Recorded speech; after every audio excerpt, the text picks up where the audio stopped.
Our first interview, that may have been 30 years ago. One more movie. One more movie. One role made him a legend. Walking away from it made him dangerous. When Titanic turned Leonardo DiCaprio into the most famous actor on the planet, Hollywood thought it had him figured out. A heartthrob, a poster boy, a guaranteed formula for easy success. But DiCaprio had other plans. Instead of cashing in on fame, he chased discomfort. He chose characters that spiraled, obsessed, collapsed, and dragged audiences with them. While other stars smiled for the spotlight, he disappeared into work, quietly building a career defined by control, discipline, and risk. Behind the scenes came immense wealth, a carefully curated luxury life, global influence, and controversies that only strengthened the mystery around him. Every move analyzed, every silence questioned. This is the life of Leonardo DiCaprio, not just how he became famous, but how he learned to survive it. Born in 1974, he was raised by two fiercely creative parents who divorced early but refused to drift apart when it came to their son. They shared cramped apartments in rough neighborhoods where chaos lingered like smoke in the air. Leonardo grew up watching life unfold up close. Crime on the streets, struggle in the faces of strangers, absorbing it all like a sponge dropped into deep water. He was a child of relentless energy, imagination crackling through him like electricity. Too expressive, too loud, too much. He was expelled from preschool on his first day, but what the world rejected, his parents nurtured. His father's bohemian circle of artists and outsiders became Leonardo's classroom, teaching him to observe, to listen, to feel. By age 5, he was already drawn to the camera, stepping briefly onto television, only to be dismissed again for being uncontrollable. But rejection didn't break him. It sharpened him, like friction against stone. Throughout his childhood, Leonardo chased auditions as if they were lifelines. Commercials, short appearances, small roles. Each one a step closer, each rejection a reminder of how steep the climb was. Still, he stayed the course, fueled by instinct rather than certainty. Then came his teenage years and roles on television sets, training grounds disguised as opportunities. On shows like Growing Pains, he played a homeless teen, bringing quiet gravity to a sitcom world. Beneath the boyish face was something heavier, something undeniable. By his late teens, the turbulence of his early life had carved him into something rare. An actor grounded in truth, shaped by struggle, resilient as steel tempered by fire. Leonardo DiCaprio didn't slowly rise through Hollywood. He erupted into it. In the early 1990s, his performance in What's Eating Gilbert Grape cracked the industry open, revealing an actor of startling depth, like a fault line splitting beneath calm ground. An Academy Award nomination before 20 wasn't luck. It was a warning shot. Then Titanic arrived, swelling into a global phenomenon. Fame hit DiCaprio like a tidal wave, lifting him overnight into superstardom. But instead of drifting with it, he swam straight into deeper waters. He rejected safety, choosing risk, complexity, and characters fractured by obsession, power, and loss. Working with masters, Scorsese, Spielberg, Nolan, Tarantino, DiCaprio reshaped his image film by film. In The Aviator, The Departed, and Blood Diamond, he played men unraveling under pressure, performances coiled tight like wires ready to snap. Awards followed relentlessly. Golden Globes, BAFTA nods, SAG recognition. Yet the Oscar remained just out of reach, hovering like an unfinished sentence. With The Wolf of Wall Street, he detonated expectations again, this time as both actor and producer, turning excess into satire and chaos into craft. Then came The Revenant. Stripped of comfort, battling nature itself, DiCaprio delivered a performance as raw as exposed nerve. The result was inevitable, an Academy Award at last, earned through sheer endurance, but he didn't slow down. Through Once Upon a Time in Hollywood, Don't Look Up, and Killers of the Flower Moon, DiCaprio continued choosing stories that challenge power and history, aging not into comfort, but into consequence. For someone constantly in view, Leonardo DiCaprio has always kept love just beyond reach. As fame closed in during the 1990s, his earliest romances, with Bridget Hall and Kristen Zhang, played out before the world caught fire. Then, Titanic turned him into a global obsession, and intimacy became something public, fragile, and easily shattered. From that moment on, love was no longer private. It was a headline. In the years that followed, DiCaprio's relationships traced the silhouette of his fame. He shared meaningful chapters with supermodels Gisele Bündchen and Bar Refaeli, long-term romances that unfolded quietly, despite the noise surrounding them.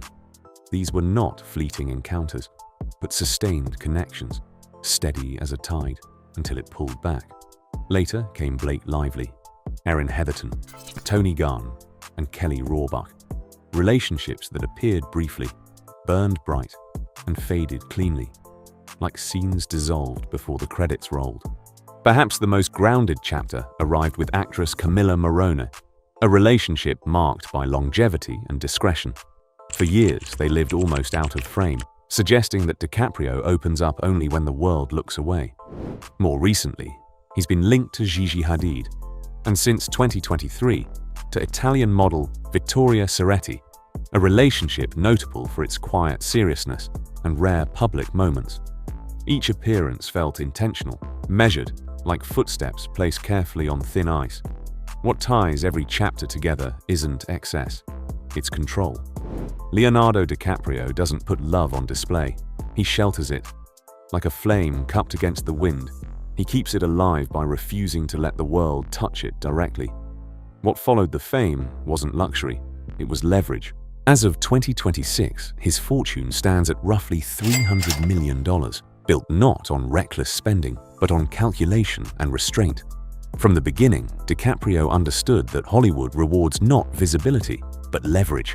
Like a chess player thinking 5 moves ahead, he traded short-term certainty for long-term power. That strategy revealed itself early. Titanic didn't just make him famous, it taught him the value of ownership. A modest upfront fee turned into a windfall when back-end profits transformed his paycheck into tens of millions, riding the film's historic box office wave like a surfer who knew exactly when to stand. From there, the paydays grew bolder.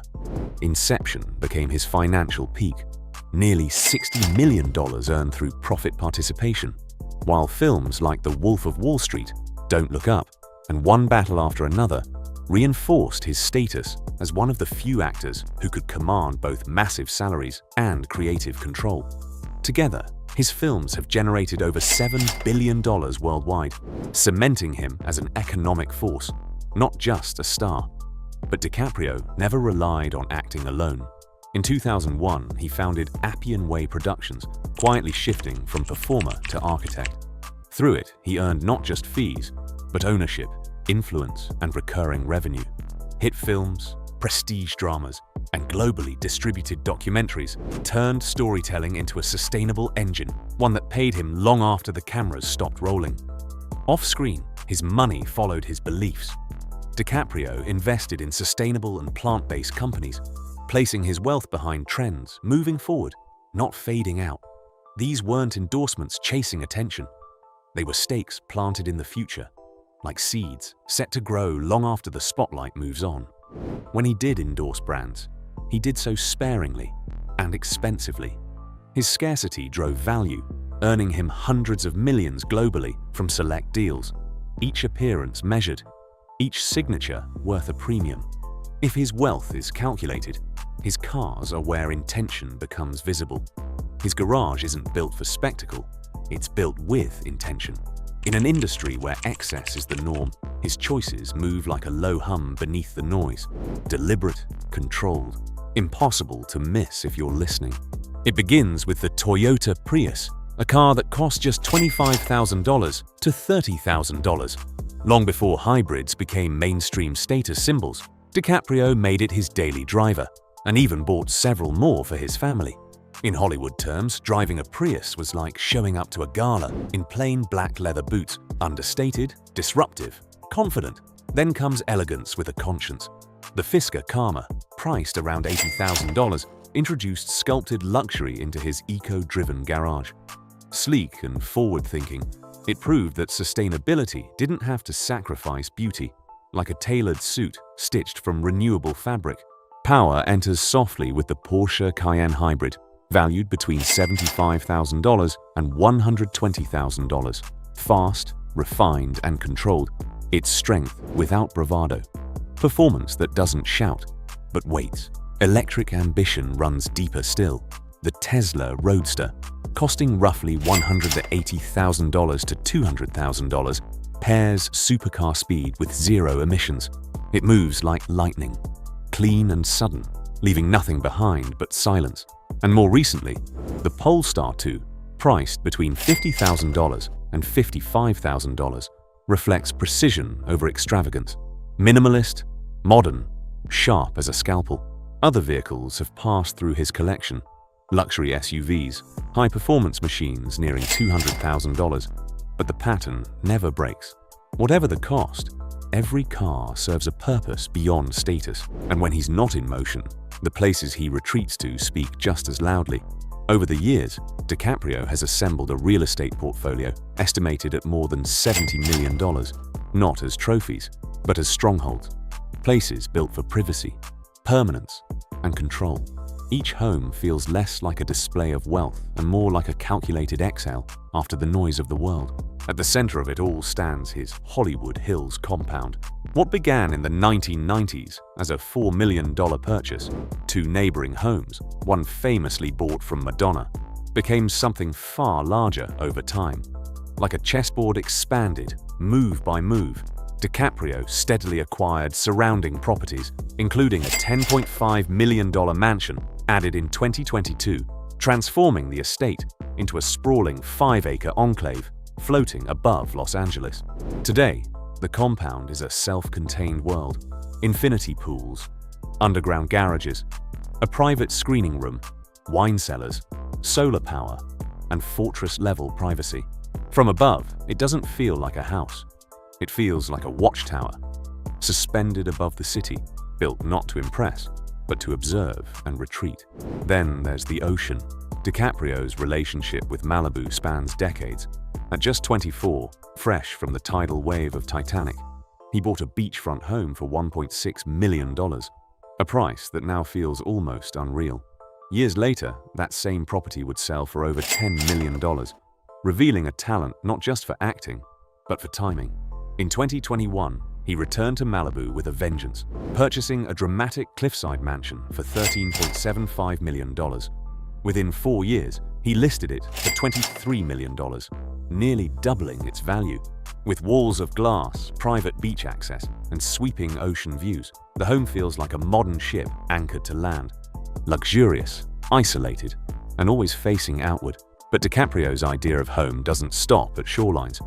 In New York City, he owns eco-conscious apartments in Battery Park, designed to minimize environmental impact while maximizing discretion. High above the streets, these spaces function like quiet capsules, modern, minimal, and intentionally detached from the city's constant surge. And then there's the boldest chapter of all, Blackador Cay, a 104-acre private island in Belize, purchased for roughly $1.75 million. Not for excess, not for escape, but for vision. DiCaprio plans to transform the island into a carbon-neutral eco-resort, blending luxury with environmental restoration. It's not a playground. It's a statement, proof that even at the highest levels of wealth, intention still matters. Beyond his cars, homes, and business ventures exists a subtler layer of wealth, one defined not by accumulation, but by curation. These are personal luxuries, held close, chosen with the same discipline he applies to his craft. Time for DiCaprio is worn. In 2025, he became Rolex's first actor ambassador, joining a circle typically reserved for elite athletes and once-in-a-generation figures. On his wrist sits the rare white gold Rolex Daytona Le Mans, a watch that debuted at around $51,000, but now trades for well into six figures among collectors. It's not simply expensive, it's unobtainable.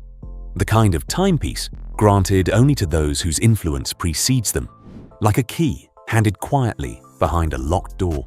Alongside Rolex, he's been seen wearing Patek Philippe, Jaeger LeCoultre, and historic Tag Heuer models. Watches chosen for lineage, not trend.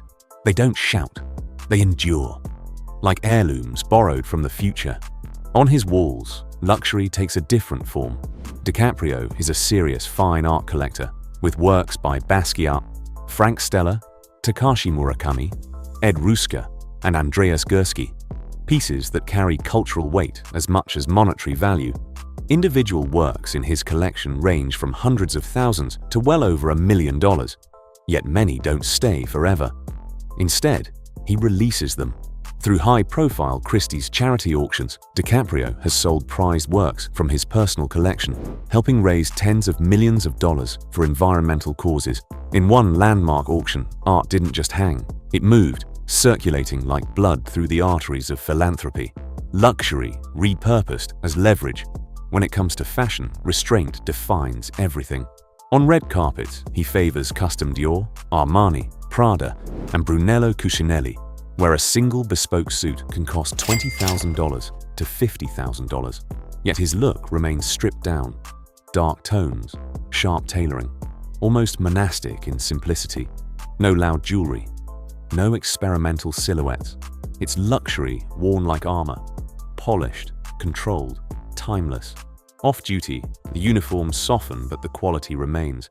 Cashmere hoodies, Italian leather shoes, discreet sunglasses. Brands chosen less for visibility than feel, like a man who understands that true status doesn't need announcing. And when he escapes, he doesn't anchor his freedom. DiCaprio is known for chartering super yachts, not owning them. Floating palaces valued anywhere from $25 million to over $100 million, used for weeks, then released back to the sea. Ownership would tie him down. Experience lets him vanish. He drifts across the Mediterranean or Caribbean like a passing current. Present for a moment, gone without a wake. But every legend has fractures. And this is where the story starts to strain.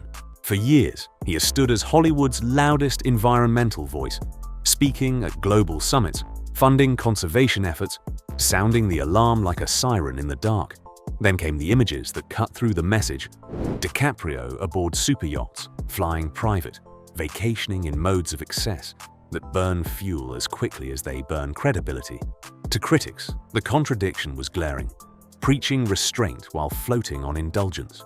A single day at sea, they argued, could emit more carbon than an average person does in a year. Supporters pointed to the millions he's poured into environmental causes. Detractors called it hypocrisy. The debate lingered like smoke after a fire, impossible to ignore. That tension followed him into his personal life. DiCaprio's dating history became less private narrative and more public spectacle, reduced to charts, memes, and a persistent claim that he never dated women over 25.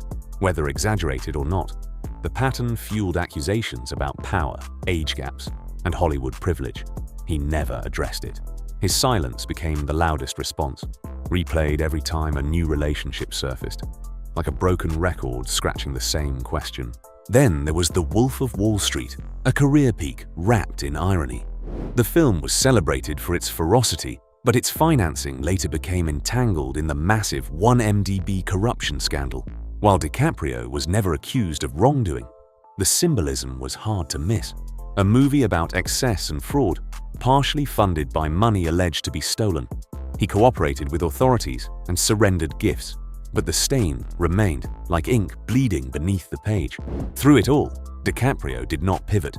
He didn't apologize publicly. He didn't reinvent himself. Leonardo DiCaprio's version of luxury was never about showing everything. It was about knowing what to keep hidden. Cars chosen with purpose, homes built for retreat, indulgence balanced by control. In a world where wealth usually screams, his moves stayed quiet, like a man who understood that the greatest luxury isn't excess, it's choice.